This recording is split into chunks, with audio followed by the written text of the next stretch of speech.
আজকে দেবিদ্বারে হচ্ছে 39 বক্স খেজুর আসছে। এগুলো হচ্ছে গভর্নমেন্ট দেয়, মানে বিভিন্ন জায়গা থেকে এগুলো নিয়ে আসে। কিছুদিন পরে কুরবানিকে সামনে রেখে উটের মাংস, দুম্বার মাংস এগুলো আসবে।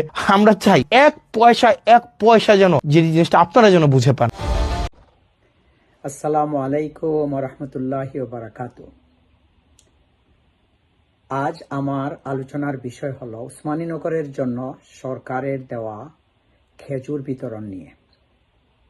আমরা হাসনাত আব্দুল্লাহর ভিডিও থেকে জানতে পারলাম যে 39 বক্স খেজুর হাসনাত আব্দুল্লাহ ওনার এলাকার জন্য পেয়েছেন এবং ডিস্ট্রিবিউট করেছেন, কোথায় কোথায় দিয়েছেন এটার একটা বিবরণ দিয়েছেন।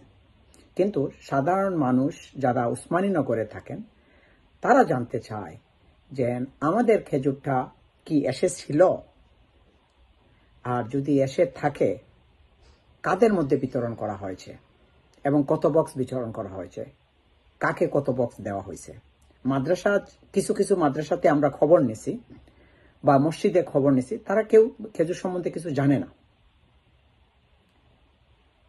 এছাড়াও আমাদের সম্মানিত এমপি লুবনা ভাবির কাছে আমরা জানতে চাই যে গত এক মাসে উসমানীনগরের জন্য তিনি কি কি কাজ বা উন্নয়নের উদ্যোগ নিয়েছেন এবং কোন কোন কাজ চলতেছে, এবং ভোটার হিসাবে আমাদের দায়িত্ব, মানে আমরা জানতে চাই যে নির্বাচনে জিতার পরে, বা আমি আরেকটু ডিফারেন্টভাবে বলতে চাই যে আমরা ভোটার হিসাবে অথবা আমরা এই এলাকার মানুষ হিসাবে আমরা ওনাকে ইলেক্টেড করেছি, কিন্তু উনি লাস্ট এক মাসে বা এক মাসের থেকেও একটু বেশি কি কি আমাদের জন্য করেছেন। এবং আমি মনে করি স্বচ্ছতার মানে প্রেক্ষিতে উনি প্রতি মাসেই হাসনাত আব্দুল্লাহ যেভাবে হিসাব দিচ্ছে এভাবে উনি হিসাব দিবেন, এবং এই হিসাব দিতে ওনার কোনো কার্পণ্য করার কথা না।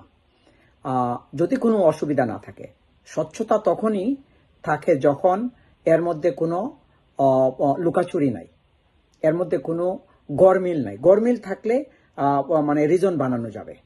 আমি আশা করি এবং আমরা বিশ্বাস করি লুবনা ভাবের মধ্যে এটা নাই, এবং উনি আমাদেরকে জানাবেন কোথায় কোন কাজ হইতেছে, কতটুকু হইছে, এবং কতটুকু, মানে হোয়াট এভার দ্য স্ট্যাটাস আমাদেরকে এটা উনি জানাবেন। এবং যে কোনো মাধ্যমে যদি আমাদের মানে সাহায্য নিতে হয়, আমরা অ্যাভাইলেবল ওনাকে সাহায্য করার জন্য। স্বচ্ছতা এবং জনগণের সাথে যোগাযোগই একটি এলাকার সঠিক উন্নয়নের জন্য সবচেয়ে গুরুত্বপূর্ণ। সো মুভিং ফরওয়ার্ড আমি চেষ্টা করব ছোট ছোট ভিডিও বানাইতে, এবং আমরা আমাদের দাবি এবং আমরা কি চাই এবং কি পাইতেছি এগুলার খবর রাখব। আর জনগণ যারা আছেন উসমানীনগরের সম্মানিত যারা এলাকাবাসী, আপনারা আমার এই ফেসবুকে আপনারা আপনাদের মেসেজ দিতে পারেন।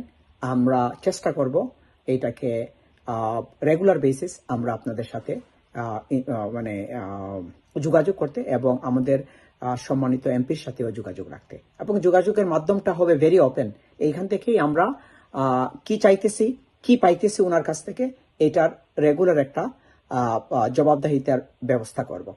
আসসালামু আলাইকুম ওয়া রাহমাতুল্লাহি ওয়া বারাকাতুহু। In advance Eid Mubarak.